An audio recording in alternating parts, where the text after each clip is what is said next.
thing right, and I'm pissed just 90% of the time throughout my day. What you have to understand, Sam, is that 90 to 95% of people in the world are fucking morons.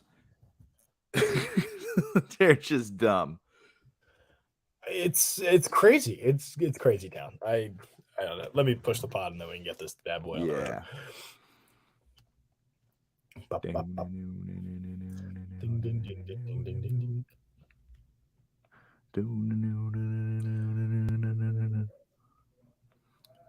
Retweet. Man, I could. Twitter's being so annoying right now. I could T-bone it. Yeah, I'm the same way. Thanks, Elon.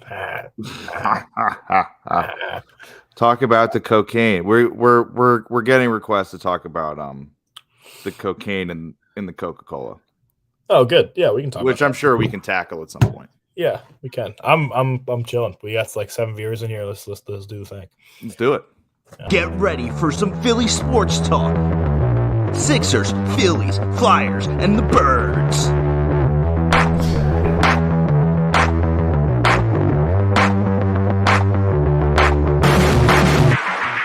He's an athlete. Get him the ball. He can make plays. Just shut up and enjoy the greatness. There's a lot to unpack here. And it makes you less happy, which is exactly what I want. Let's do it. 3, 2.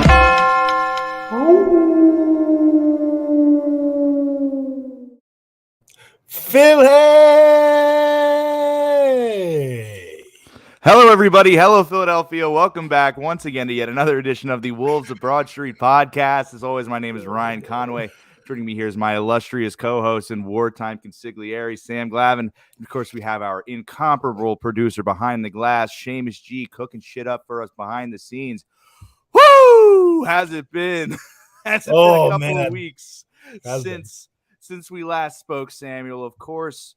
Congratulations on turning in your thesis. You're now officially Thank you. There it is. Something and a bachelor of the arts of some kind, I suppose. That's a thick little thing you got right there. It's got some girth, dude. I'm not gonna lie. It's girthy. I mean, you can hear it.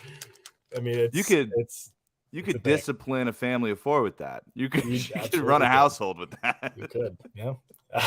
Absolutely. But whatever. I mean, here's the thing, Sam. With that being said, with joking about hitting people with rolled up pieces of paper, there are a lot of people in this town I'd like to hit over the head with your thesis right about now. Yeah, and I think it crosses pretty much all 4 sports. You know, pretty much all 4 sports. Pretty much all 4 of them, and one particularly probably in the future, but the 3, currently, absolutely. Yeah, Definitely. Things are getting frustrating. So let's just start right now with the Philadelphia 76ers because they had 3 great games, right? They had 3 great games, 2 blowout wins at home against the Toronto Raptors, who I was like, I think the Raptors could win in 6 or 7 just because I don't trust the Sixers. I thought that with Doc Rivers and an aging James Harden and not that deep a bench, I didn't really think that we were going to be able to keep up with the younger, faster team. And hey now, but hey, we went out there. They totally shut me up. And then an overtime win where Joel Embiid has his signature game winner that he in the playoffs. That's great. We go up 3-0. What happens? They piss down their leg and they lose 2 in a row. Is what happens. Absolutely. I understand losing that. I've had enough of Doc Rivers, and I know you have too. But we lost that game 4. I get that. I can understand. Sweep. It's a gentleman's sweep. It's hard to sweep in the NBA, especially there was some the officials definitely they had the company man. They had Scott Foster in the mix, so that's a concern. But then at home for game 5. Everyone goes, this is going to be Sixers by 30. We're absolutely going to crush them. And what happened? And we got blown out at home. Yet another time, the Sixers in the playoffs in the last 2 years have not been able to get up for an elimination game at home. They have not been able to get out to a good start. They have not been able to play with the same intensity as the other team on their home floor. Even when the fans come in hot, The Sixers have a way in the playoffs of neutering the crowd completely. We saw it against the Hawks last year, and we saw it in Game 6 or Game 5. So that's not great. And now we have a Game 6 tomorrow night, Thursday night, in Toronto without Matisse Thybulle, which I think might actually be a benefit. But Sam, how has it been kind of like we've seen it kind of a Jekyll and Hyde situation with the Sixers? We saw the 2 blowouts. We saw the overtime win. And it's slowly been a de-evolution since, not slowly, very swiftly, turned the other way. Into how are you feeling when just as a fan watching this unfold? Yeah, well, first of all, I go right to coaching when it goes something like that, and I want to save my coach. No, you know what? Screw it. You know what, ladies and gentlemen, this is the Doghouse, brought to you by Why Play Floor Supply. This is the web. Run it. This is the website at www.whyplayingfloorsupply.com. Get a recommendation for a contractor. Get a quote. Why Playing Floor Supply? If it's wide, they've got it. Spontaneity is in the air. The fire has been ignited. Seamus G got us hyped up before. Sam, who you got in the Doghouse? Because I think I have an idea. I've got Doc Rivers in the Doghouse, and I think that makes 3 weeks in a row or 3 shows in a row where we've had Doc Rivers in the Doghouse. And this is true. Two of them were from Ryan before. This one's with me now. And like when I got anything basketball in the Doghouse, it's got to be pretty atrocious because it's just not something that I'm into very, very much. But Doc Rivers came out. So first of all, you start with the series, right? You go up 3-0. Great. Like I didn't really have too many complaints about Doc Rivers. They went up 3-0. Joel Embiid was playing great. The bench rotations were great. I thought he did a fine job for those first 3 games. Second game or game 4. Okay. We can still gentlemen sweep. It's hard to sweep. We just said that. And then, but game 2, like, how do you not go into that locker room and say, hey, idiots, like, we're at home and we need to win we need to close out this series is what needs to happen. We need to close out this series. And our home fans are all jazzed up. They're all hammered in the stadium, and they don't like the Toronto team or Toronto as a city. Yeah, I'm out. Like how do you not go in there and fire your team up? Then to come out and say today in an interview, and Seamus, roll the roll, please.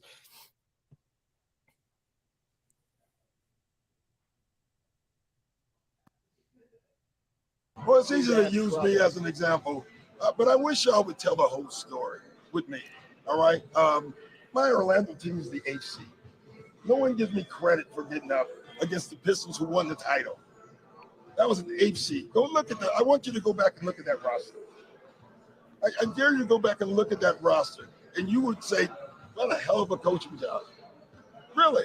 I mean, the Clipper team that we lost 3-1. Chris Paul didn't play in the first 2 games and was playing on one leg. And we didn't have home court. And then the last one, to me, is the one we blew. That's the one I said, we blew that. Now, it was in the bubble, and anything can happen in the bubble. There's no home court. Game 7 would have been in L.A., but it just happened. So I would say with me, some of them is I got to do better always. I always take my own responsibility.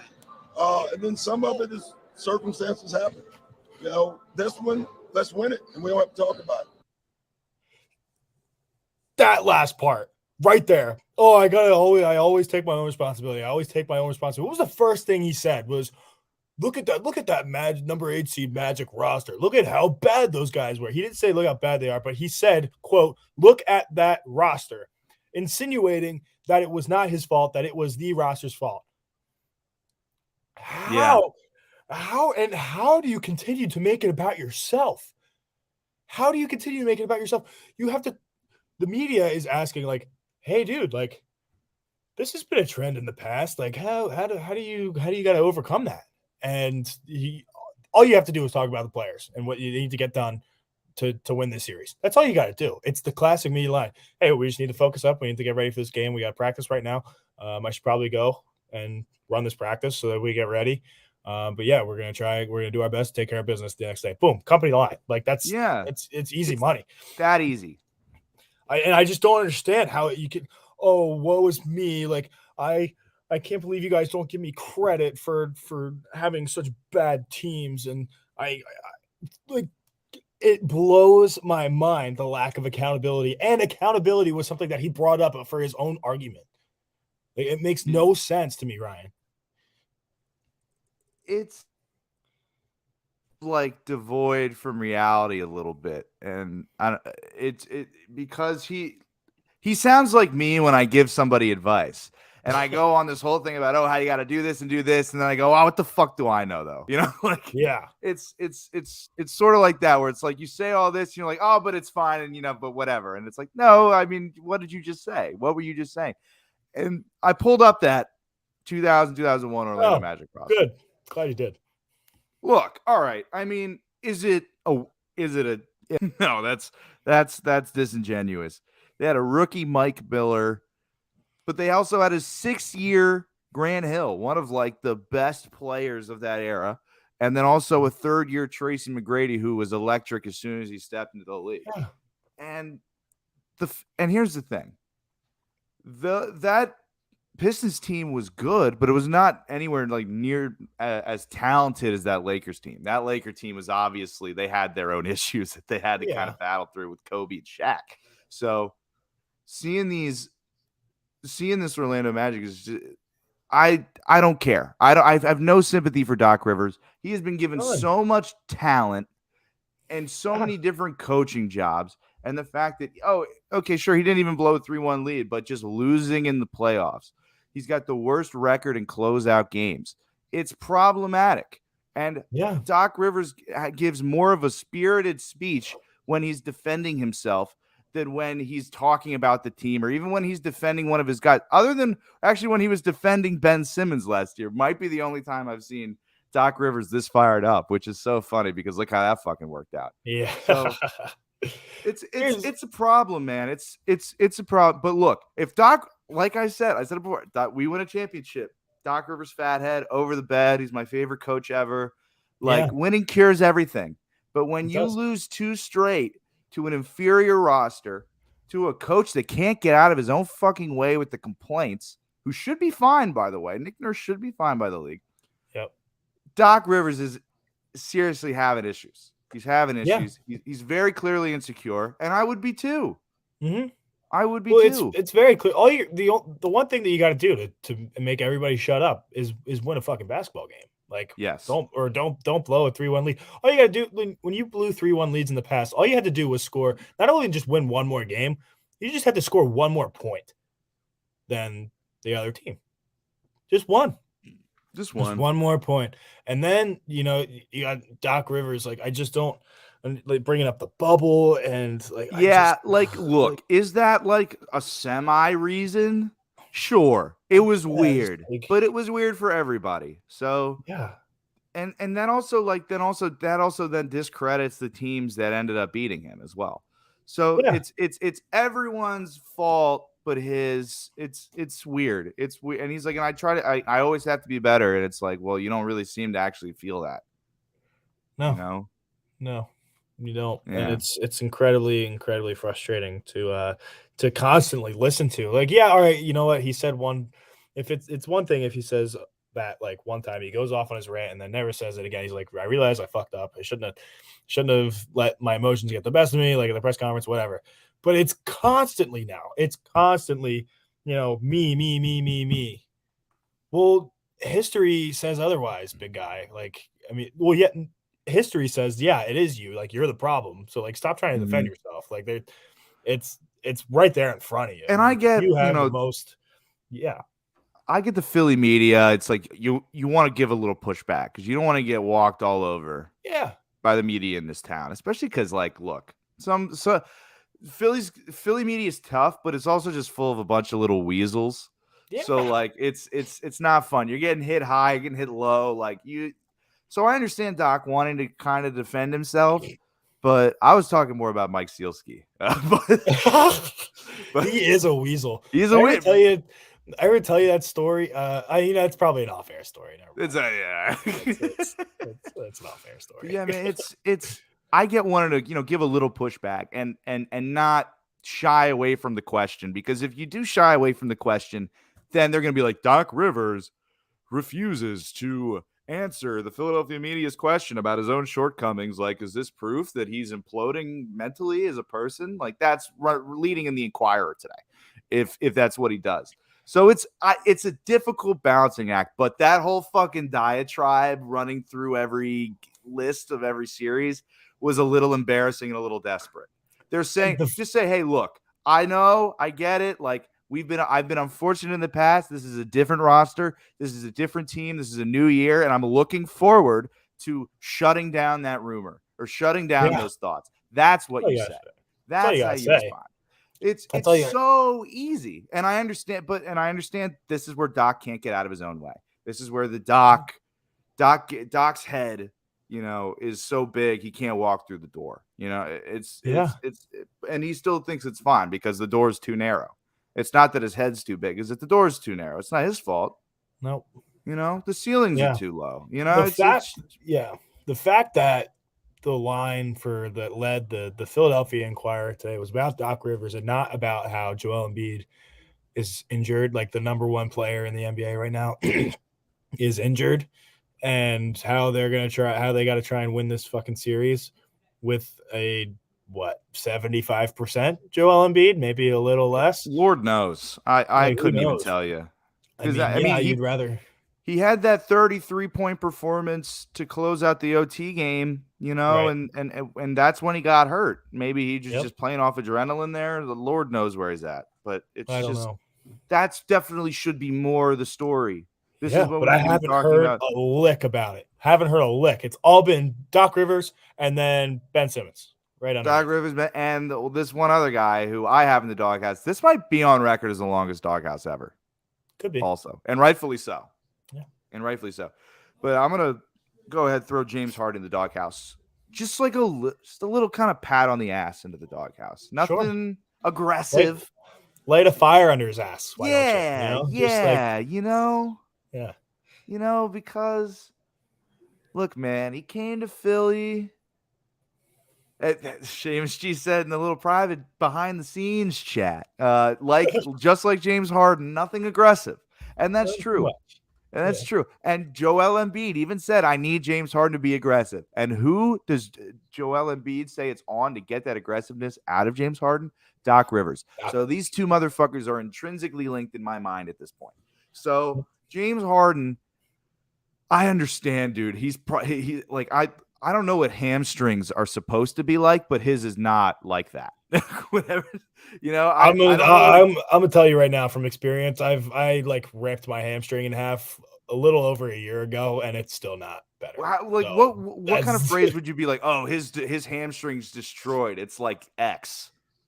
Like it's like his hamstring's like a rubber, like a jelly. I would say like a rubber band. Like a rubber band. He's just playing on a rubber band. Yeah, very much like a rubber band. Because then when you feel it, like when you're running a lot, and then you're like, oh fuck, like there it goes again. That is, it doesn't feel good. Let me tell you. So the fact he's playing through a hamstring injury is impressive. So I can't say anything. Would I T-bone James Harden with my car? No. No, would not do that. No. Would not. No, I would not. Now, kind of person if he asked me to, if there was some sort of financial incentive to do so, now I could be convinced. I'll do anything for a certain amount of money. I'm a human being. And I'm in debt. Maybe $5. I'm in debt and I live with my parents. I will do anything for money. I repeat, anyone out there? Right here, I'll do anything. But look, man, James Harden, it could easily be the hamstring is like a rubber band and he's fucked. And he's just because he had a lot of time off before he got traded to Philly. Before then, he, maybe a game or two before he came back and played and made his debut. And then he came out firing for those first 5 games. Or the first 4 games, he shot all over 50% or all over 40% from the field. And now in every game since then, including the playoffs, he's had 3 games where he shot over 40 or 50%. So it could easily be that we're just seeing not only a James Harden in decline, which is understandable. He's aging. This is what happens. Fine, but we're also seeing that kind of exacerbated by a fucked up hammy. Now, I know I'm putting him in the doghouse because he can still do better. Yeah, You I can agree. hit a fucking three. You can hit a pull-up three with nobody on you. You know what I mean? Doesn't take a hamstring to shoot a jumper. I can attest to that. Yeah. I need a little more. And I understand you don't have the burst.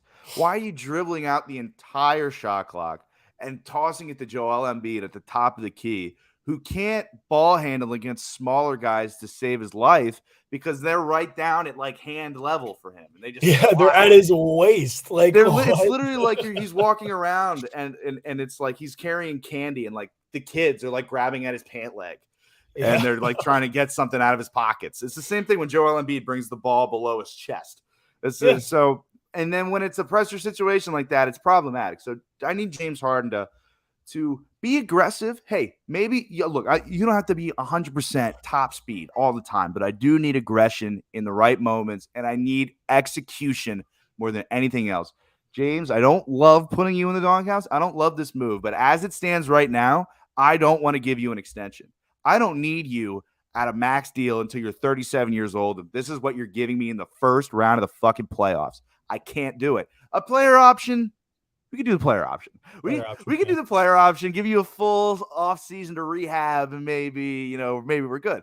But a full max extension, no. And hell, depending on how the rest of this series goes, I might say I hope he doesn't cash in that player option, and I hope he just goes. I hope we let him test free agency, although that would be dumb on his part. So James Harden's in the doghouse, Doc Rivers in the doghouse, and that has been brought to you by Wide Plank Floor Supply. Visit their website at www.wideplankfloorsupply.com. Get a recommendation for a contractor. Get a quote.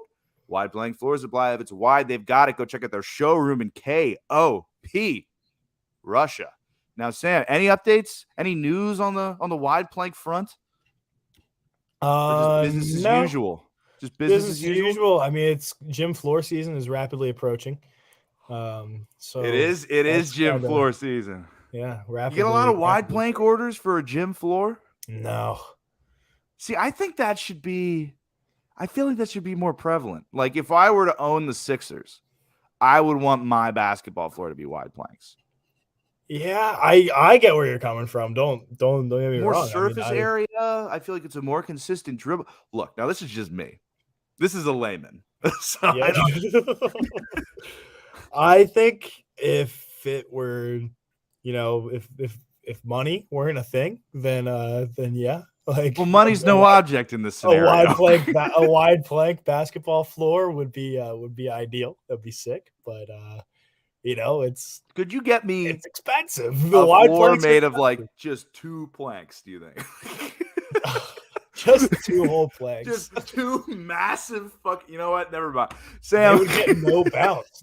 Like basketball players would just like not get any bounce off the floor. Like good.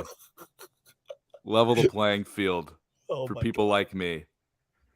2 California Redwoods side by side. You're damn right, Seamus G. Now, we're not quite done talking about the Sixers just yet because we still have games to fucking play. We're talking like the season's over. We're playing tomorrow night in Toronto with no Matisse Thybulle, which is going to be great because he went 1 for 6 in this last game. And he didn't even make it. I'm sorry, I couldn't even finish it. Thank you for getting that out. I couldn't even say it. By Precious Ochoa, wasn't it? Yeah. Yeah. That was so bad. I'll admit this, I missed that play. I was on the way home. I got out of class right when tip-off started, so I was like, rushing home. And so I saw that Matisse made 1. I was like, well, at least he fucking made 1. And then the next day, I see on the timeline, hey, this was Matisse Thybulle's only made field goal. And I was like, and I watched it. I was like, oh, cool. It bounces up and it goes in. And then it just goes all the way, like the middle of the key. And then it gets tapped in by Precious Achiuwa, who is half basketball god, half complete dummy, which is fun to watch. It is incredible to see him play sometimes, which is Paul Reed even more so. Him dribbling off his feet in the closing minutes of Game 5 was just like, or Game 4 was just peak. This is peak basketball. Let me ask you this question, right? Would Yeah. you rather be reverse swept by the Raptors or go to the second round and get swept by the Heat? Look, so probably get swept by the Heat. That's what I would say. Because look, man, being the first team ever to blow a 3-0 lead. Like, I'll never hear the end of that. Like, that's I have to delete Twitter. Yeah, like I that's would it. too. That's it. I have to go back to. I can't cover sports anymore. I have to go do something else if we lose. I don't think I would watch another Sixers basketball game for the rest of my life if this happened. I'm all in on the Phillies. If this this becomes a Phillies show. Yeah. If we blow that 3-0, it's not great. It's not great. Games, get the Iron Pigs going. We can replace the Iron Pigs with the Sixers, or replace the Sixers with the Iron Pigs. That'd be pretty cool. That would be ideal. Speaking of the Iron Pigs, they got those Scrapple jerseys. Oh yeah, hilarious, so hilarious. Good. Oh, the fact that Drew was hating on that, dude. Yeah, I was like, that makes it 10 times better for me. I was like, fuck you, man. I was like, these are sick. Go fuck yourself. Yeah, these are incredible. No matter how you feel about Scrapple, I mean, like that shouldn't have any bearing on the situation. It should have no bearing. None whatsoever. And that's the thing, man. It's good because, like they said, no pork left behind. They've done the bacon. They're the pigs. I'm like, yo, you guys are forgetting about the heritage food of Pennsylvania, I suppose. Yeah. In the pork terrine delicacy that is Scrapple. I obviously fucking love Scrapple. I love Scrapple. I have a shitload in my fridge right now, as I often do. Yeah. I have Scrapple and kielbasa. That's all I got in the fridge right now. Well, I always felt bad because Scrapple in general gets no love, but it gets no love. The ideology behind the Iron Pigs is obviously pork products, and so they do this race with different pork meats. Oh, costumes, it's like the sausage race in Milwaukee. Yes, exactly. Yeah. Except there's a ham, there's a sausage, there's a hot dog, there's a bacon. Naturally, there is no scrap. There's like one or two. There's pulled pork. How is pulled pork a costume? There's a bun and then there's pulled pork in the middle. There's a bun. I don't know. There's eyes on top. It's like it's like that's creepy. Yeah, but there's no Scrapple, right? Give me a gray loaf with eyes on it instead. That's way less creepy than a sentient pulled pork sandwich. Just ground up pig noses and cornmeal. What are you gonna do with what can you do with Scrapple? Just like a brown box. That's why it should have been the first one. That should have been like, oh fuck yeah! Like the intern that thought of that was like, I'm mailing this shit in, and then they're like, we're not doing Scrapple. All right, you're fired. And he actually grew up, and nobody likes it. And he grew up to become Rob Manfred. So. Yeah, Rob Manfred was his idea, and then they hired that was his origin story. That was his internship with the Lehigh Valley Iron Pigs, and now then baseball hired him because he's so bad. Yeah, that's so fucking funny, man. Yeah. Oh my god. Actually, the Scrapple is the healthiest breakfast meat.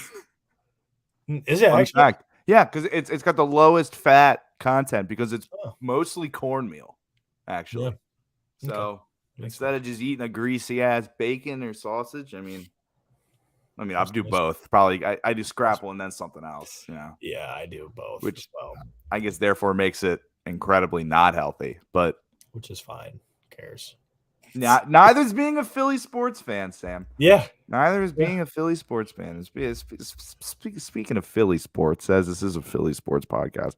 Right before we move on to the Phillies, are we going to get reverse swept by the Raptors? I don't think so. No, right? But to answer my own question, I would rather get swept by the Heat. Just to bring it back to basketball for 2 seconds. I'd rather get swept by the Heat because the Heat are a good fucking team. Like they're just a great basketball. They are That's a good very team. well. They are very well coached. They are locking Trae Young down Dude, right now. he got bitched. It's like the Trae Young rules out there. Is like he is not allowed to. He's not allowed to breathe out there, and I love that. Like I want that kind of basketball to be a thing again. And the Heat, it's the playoffs, man. Yeah. It's a ball. So do we win in 6 or 7? Do we close it out tomorrow night, or they make me wait until Saturday? I think we close it out. I do. I think we they close it they out? get off their asses and they're like, all right, guys, like let's fucking figure it out and let's do this thing. Like let's just close it out here, please. Like that would be so ideal. That'd be so ideal. So Yep. Speaking of ideal, I mean, we've got the ideal leadoff hitter right now. No, but the Phillies, man. How about the Phillies? What are your thoughts? What are your prayers? Turning it around or just playing the Rockies? What are we doing? I think that's a good way to put it. I think that they'll turn it around. It looks like they're winning right now, which is good. For some reason, my thing won't refresh. But yeah, it's 7-3 Phils right now. Bryce Harper's got 3 hits. He's there it is. Nick Castellanos 2 hits. Alec Boehm 2 hits. Didi Gregorius 2 hits, like and Garrett Stubbs, fucking whoever the hell that is, 2 hits. So hey, I know he's the catcher, but the backup catcher. It's still whatever.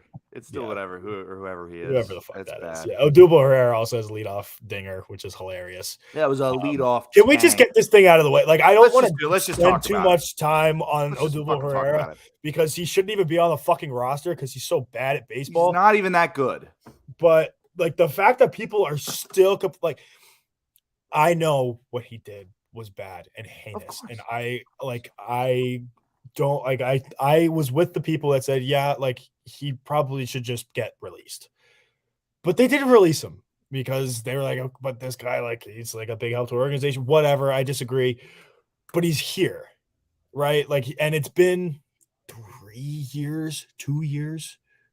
3 years. I'm gonna go with 3 years. It's been 3 years. He's done I think he's paid his dues. Like he had to go through minor league camp.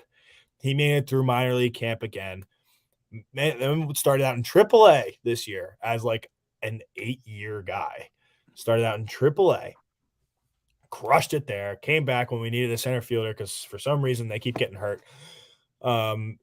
And now people are still gonna be like, "Oh, number 37," or like and just like not cheer the guy and cheer for the guy's downfall, which means the team's downfall because he's your fucking leadoff hitter.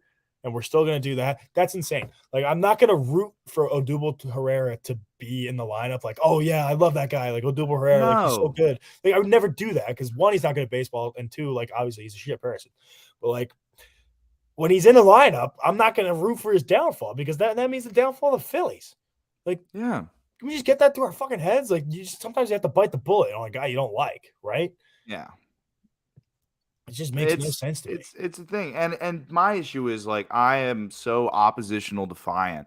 Like I see everyone hating him, and then I see him hit a home run, and I'm like, yes. But then I'm like, no, like I don't actually care. Like I don't care. People are making me care for the wrong reasons, just so I can enjoy them being mad, and that's not right. That's not healthy. And yet here I am. Can we just let the guy play fucking baseball and live his life? Can we just fucking move on and talk he's about? Obviously good. Like he's good enough to be on an MLB roster. Like, he's got the talent, right? But at the same time, like you don't want a guy like that on your team. But like at the same time, he worked really fucking hard to get back to where he was, and he's playing really well right now. Granted, like I will be in the dumps like in like 2 weeks. I guarantee you he'll be like 0 for fucking 50. Oh yeah, but that's Odubel Herrera. Like he's inconsistent. He's one of the most inconsistent baseball players I've ever fucking seen in my life. So like he's hot now when we need him to be hot because we are fucking skid. Hopefully we can win 3 in a row here because it's the top of the 8th and we're up 4 against the Rockies right now and we're smacking the shit out of the ball. We only have 1 more hit than them, but somehow have 4 more runs, which is awesome. I love when that happens. Hate when it happens baseball, against us, baby. but love when that. Dude, yesterday we were playing one of the like bad teams in our conference is McDaniel College. We had 26 hits and we put up 20 runs, and they had, I want to say 10 hits and 10 runs. And I was like, what the hell? Like, we out hit them by over double. Like, we over doubled them in hits, and yet they still had half as many runs as us. Like, what the fuck? Like, I hate baseball, man. Like, it's a weird sport. Yeah. Like, I hate baseball. That ex-Woba, whatever the fuck.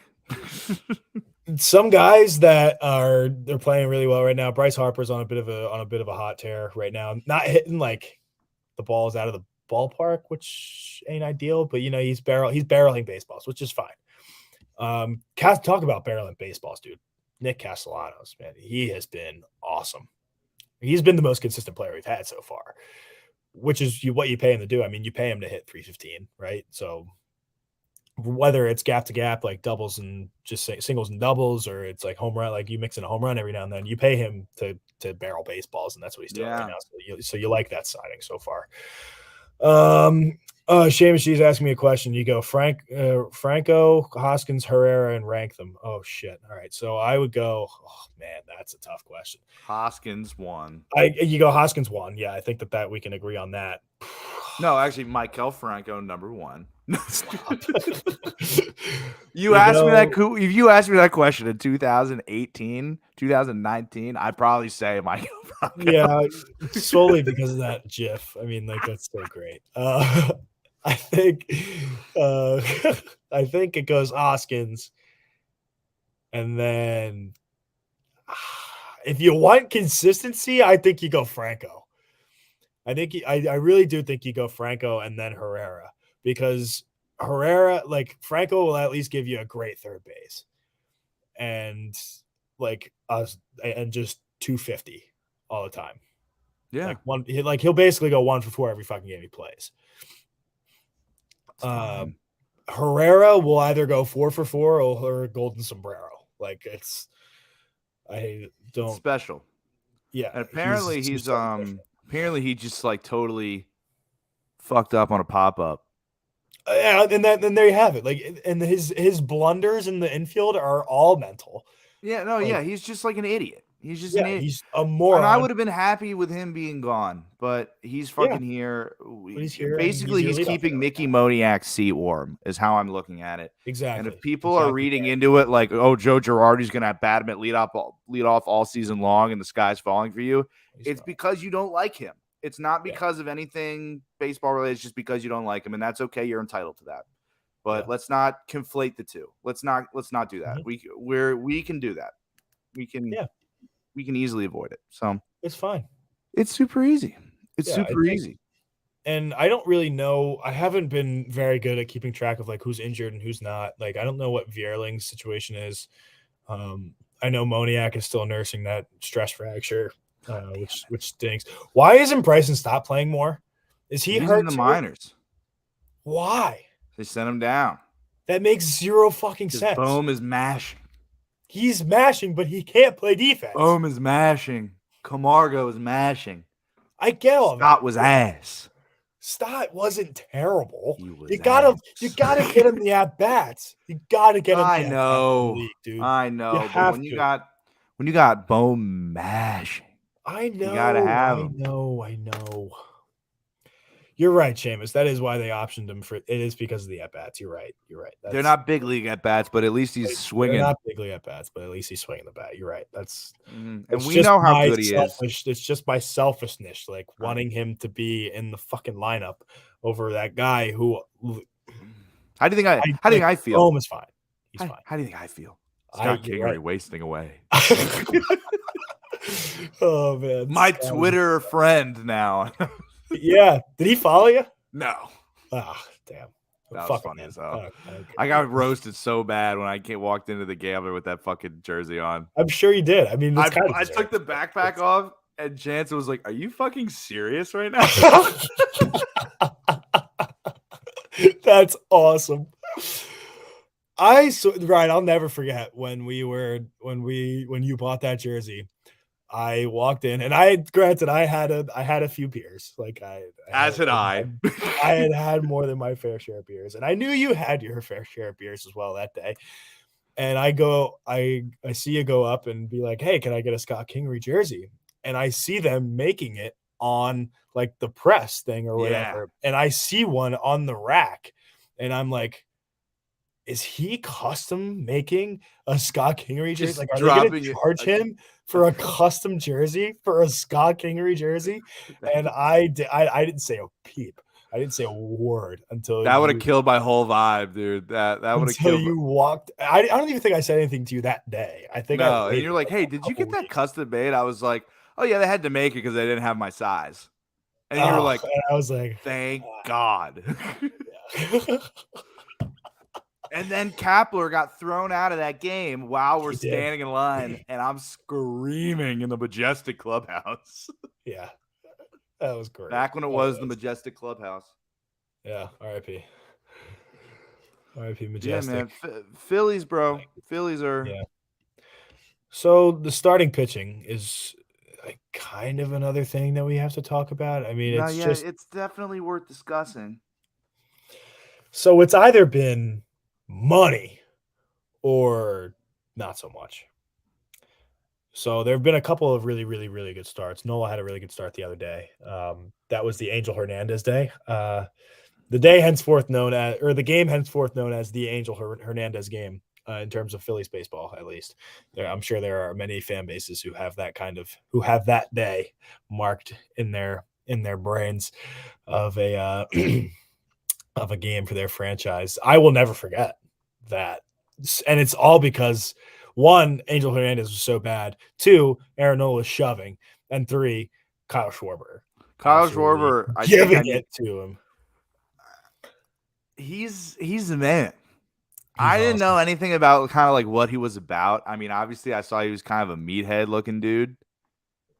And I was just like, oh, this guy just mashes. I'm all about this. But him going absolutely ballistic on Angel Hernandez, and Seamus G's got the scorecard here because Jesus Christ almighty, look at this. Oh, boy. Look at this.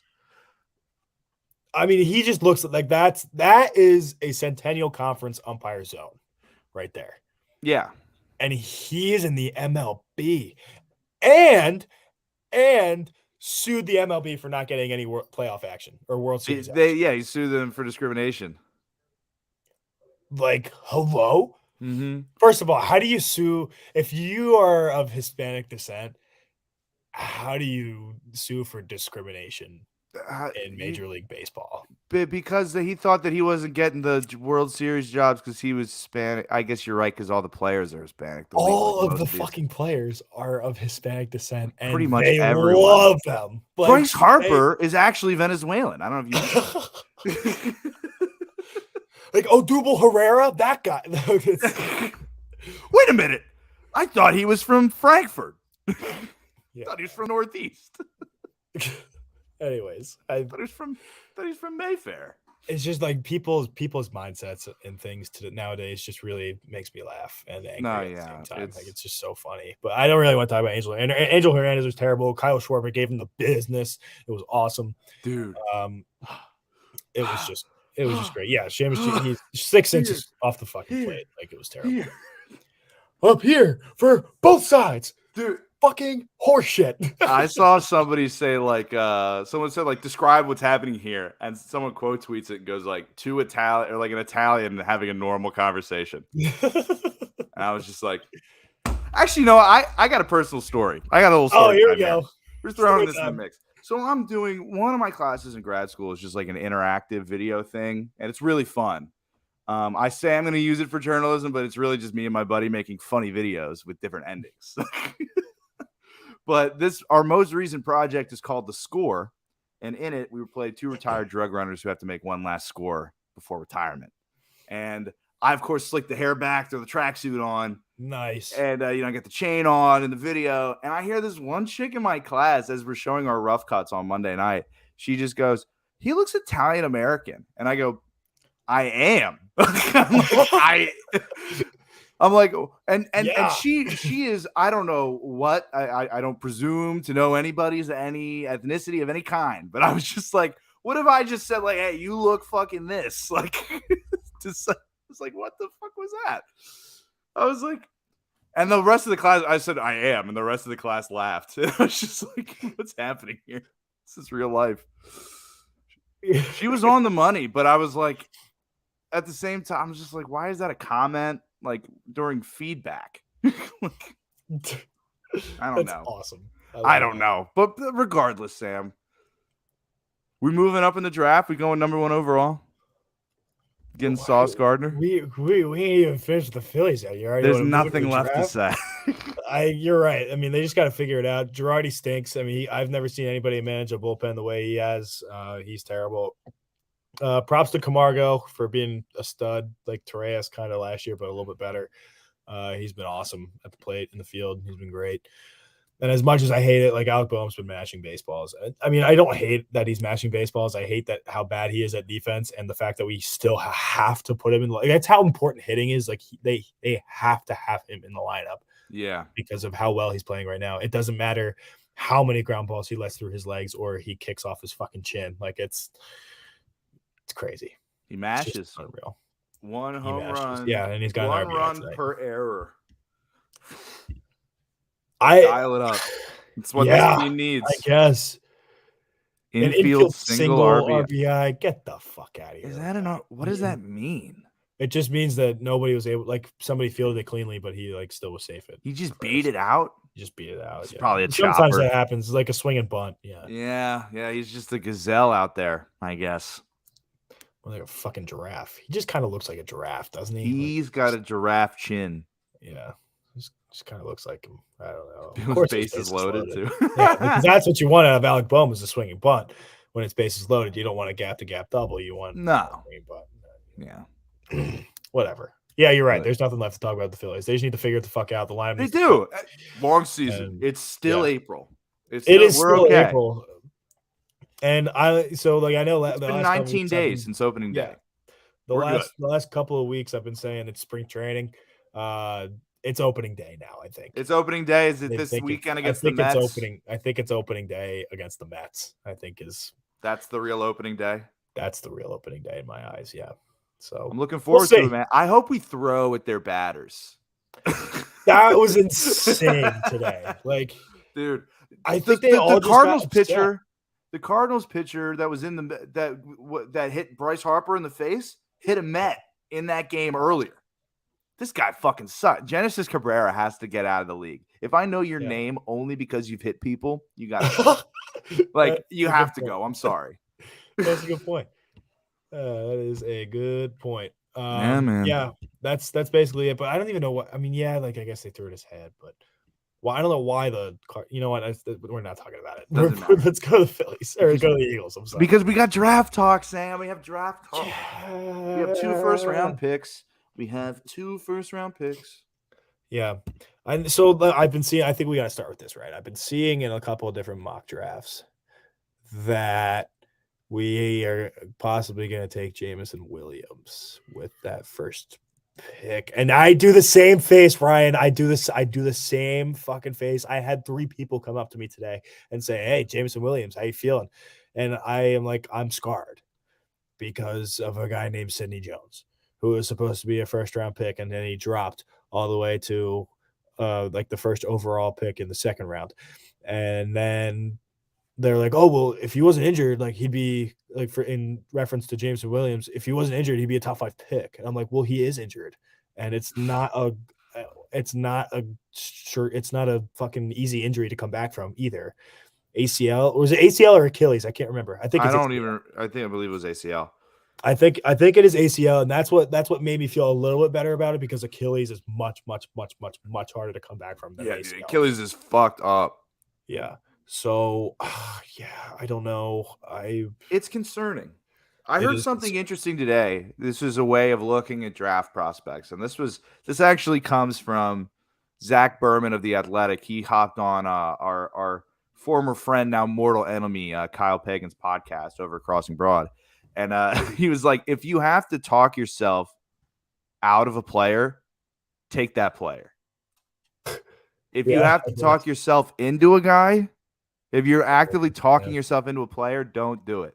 And he said that in regards to Jordan Davis. the big motherfucker, defensive tackle out of Georgia that I love at 15. I know you like Nakobe Dean at 15. I do. We could be having Drake London or potentially Jameson Williams at 15. And I saw today Matt Martellucci, our boy over at the Liberty Line, also at Pro Football Focus, dropped a mock draft where the Eagles trade up to 8 and then trade back to recoup assets. So both of those picks end up getting traded, 15 and 19 or whatever. That was his mock draft strategy. How does it work? We have 2 picks, right? Yeah. So you move up to 8 and then you trade one back. And then the lower you move back. I got it. And then you do it exactly. So it's weird. It's weird. It's a weird spot to be in, especially with the draft, where it almost feels like there's more unknowns than anything. It doesn't really seem like there's that many sure things. I mean, yeah, you're right. But and it's a deep wideout class. Mm-hmm. It's a deep wideout class. But do you think we got to go? Do you like a receiver in the first round? Is that something you're interested in? Only because we have 2 picks in the first round. Right. Oh, that's the only reason. I still want them to do 2 defensive picks in the first round because, you could still get away with a second round receiver. But I think first of all, I think Jordan Davis sounds great, but every single mock draft that I have seen has him being taken right before us with the Ravens. Or higher. I've never seen him fall to us. It can happen. I know it can happen. I know anything can happen. It's the draft, Sam. I don't think it's going to happen.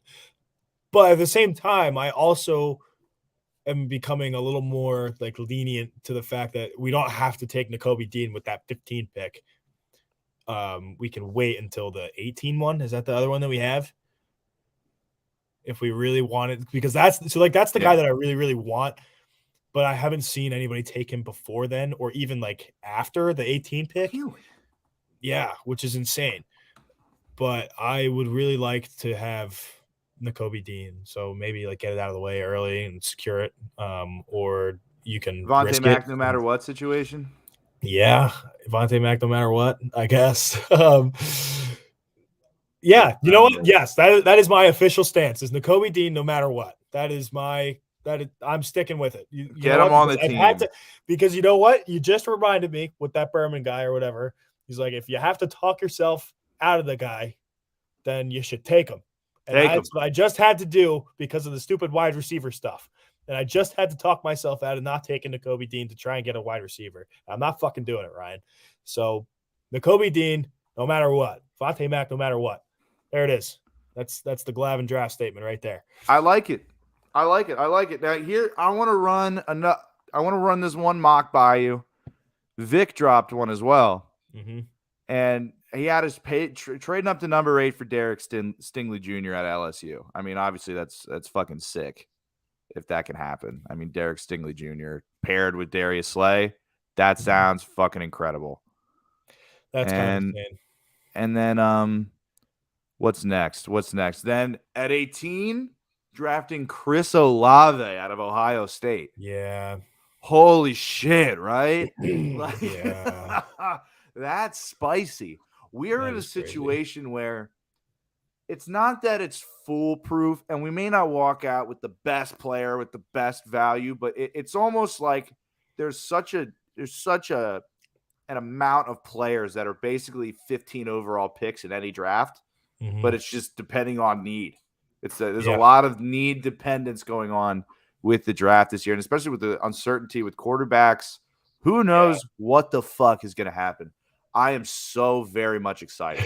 Actually, you're for this right. draft. I hate the draft, cool. and I can't wait. And I also can't wait to have it on in the background of a Sixers game instead of having it be the only thing on my screen. That's going to be the nice thing. Yeah, that's nice. Especially since the Eagles are picking so late. It's Do you remember we did our live stream for the 2020 draft in quarantine? We started before the first pick, and we pretty much did the entire first round. We took Rager 21 overall. Yeah, I was sitting up here with a cooler of beers next to my desk. Me my too. phone up. Oh yeah, we had our phones up, live streaming to Instagram Live on my Instagram account and the Woes of Broad Street Instagram account. Yes. Oh man, that's Jesus so Christ. Oh my God. And look where we are now, Ryan. Look where we are now. Insane. It's the life we live, Sam. It's the life we live. Seamus G is saying that Nakobe Dean is kind of out of the first round in most mocks that he's looking at, which is crazy to me. Let me do a little look up Nakobe Dean. I mean, dude, this is what'll happen. This is what happens. Wow. Someone says Nakobe Dean deserves to be a first-round pick. Yeah. I mean, he does. He definitely does. I want to take him at fucking 15 is what I want to take him at. They remembered that he flies on the field. Oh my goodness. So here's the deal. Here's the deal. This is what this article is basically saying about Nakobe Dean is that he's good. He played great, and he looked like a top 15 pick, but then the game stopped, and then now it's time to just watch tape and grade out players and shit. I mean, like, and you gotta watch him in a game. Then they realize he's 5'11", 220-something pounds, and for some reason that's a problem. And also, he didn't do drills at the combine. It was limited at his pro day due to a pec strain. So I understand why. The recency bias. This is what the draft is all about. Like the draft is all. This is what happened with Denzel Mims. He was mocked to the Broncos at 15. ends up going to the Jets 59th. It's a hard life. Kenny Pickett hand size. What's what does the that deal? Have to? Oh yeah, fuck that. Look, man, he's got to wear 2 gloves. That's all you need to know. He's the Jabari Parker of quarterback prospects. Yeah, I think that's an accurate description. That's pretty good. He's got small hands. So what's wrong with being a 5'11" linebacker? I mean, that's basically 6 foot, right? People want more size. Like I don't want my linebacker to be 6'5". Like I want know, but if you got like a 6'2", 6'1" guy that's like 250 and can move at the same speed or maybe a little slower, and it's better in pass coverage. When they're thrown over the middle, it's better when you hit a running back. You're tackling. It's just more weight behind it, I guess. But first of all, if Nakobe Dean, bro, was everywhere. He was everywhere on the field. If you're 5'11", first of all, you're getting listed as 6 foot in the program. Straight up. He's probably 5'9" then. So he's at 5'11" in the program. No, if he's 5'11", if he's measured at 5'11", like per NFL, like the NFL people aren't gonna fuck it up, but like in the Eagles thing, they're gonna bump him up a little bit and be like 6 foot. So that's what my dad always says, anyways. Because he is 6 foot in the program is what he likes to say. Is that my dad is 6 foot in the program? Yeah. Even though he's like 5'10", but he's listed. He's 6 foot in the program at Georgia. The fuck I say? I just checked the roster. That's awesome. He's fully 6 foot in the program. Big Joe, man. Nothing gets past that guy. Nothing gets past that guy. But yeah, man, like the draft. This is such a weird draft, and I feel like you were right saying that you can't really fuck it up. So I'm just looking for a B, like just a B draft grade. Just at least on paper, you can't fuck it up. Yeah, on paper, you can't fuck it up. Right. You are fully right. Begrudgingly gained knowledge of draft prospects because it's something that I do more out of a duty to you in this show more than my actual enjoyment of learning about hundreds of players that will never play for my team. But Seamus G brought up Drake London a little earlier, and no Pac-12. Like, I'm sorry, I'm done. I'm done with the Pac-12. If you're gonna take a receiver, take the fucking Williams guy. Like I don't need a fucking guy from University of Southern California. Okay, maybe after Lincoln Riley's there for a little bit and he attracts all the top talent, then maybe a USC wide receiver will mean something to me. Until then, all I think of is Nelson Aguilar. All I think of is exactly. You know what? The Big 12 is basically the Pac-12. It's still the same fucking point I'm trying to make. So the Big 12, Rager, J-Jaw, All these fucking clowns. All these clowns. Horrible. I just can't Anyways. even do it. Not really much else to talk about in terms of like draft. I mean, I'm just excited. So we'll have a lot more. Obviously, I mean, I guess we'll do our post-draft show next week. Yeah. Once the Sixers are eliminated from the playoffs by the Toronto Raptors. Don't say it. But until then, I think it might be time for Seamus Says. I think it is. I think it just might be. Bitch, I might be. Hello. Bitch, I might be. But yeah, I'm excited about this draft. It Dude. does feel like there's a lot of can't miss people. I don't know. Mm-hmm. Maybe Howie just goes like, "Oh, best player available," and it's just some like fucking guard. And it's Jordan Davis. Well, yeah, it would be Jordan Davis if he's there at 15. For sure. If he's available. If he's available, best player available. When it comes to Howie, you never know, and I have a Seamus Says about it. This is a haiku. A far eagle drafts behind Howie again. Yikes. Pac-12 imminent.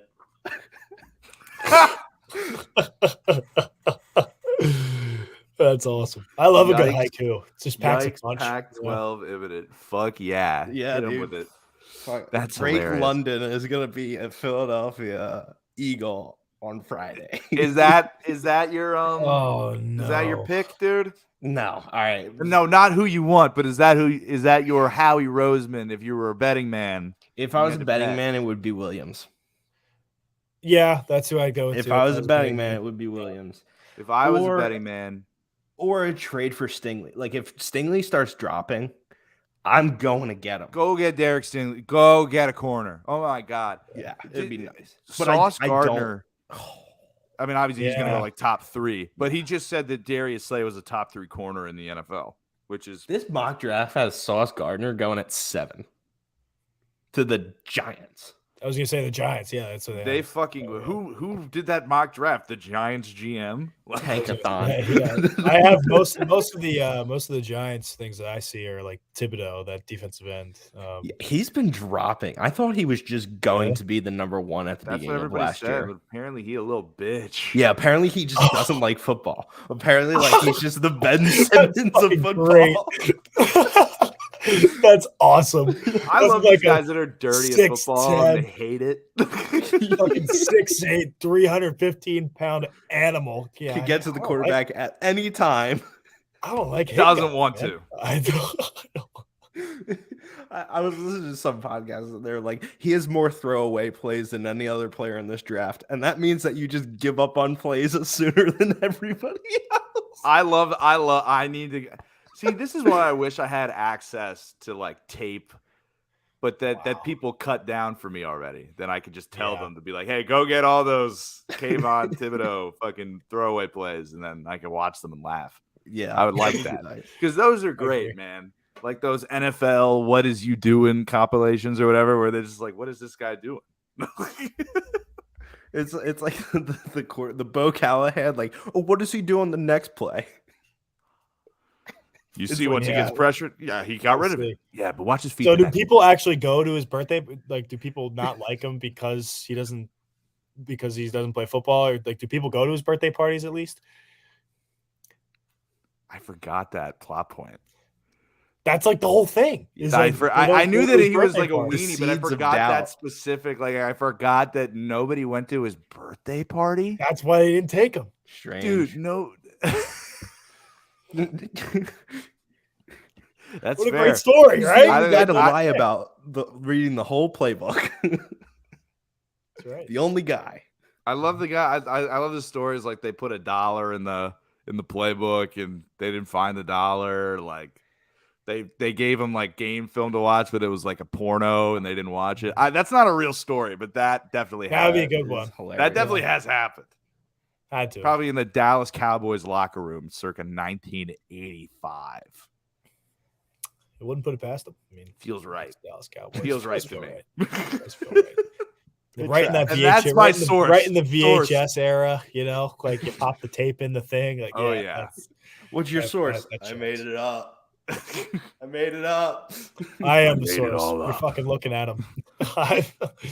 I am inevitable. This is what the draft room looks like.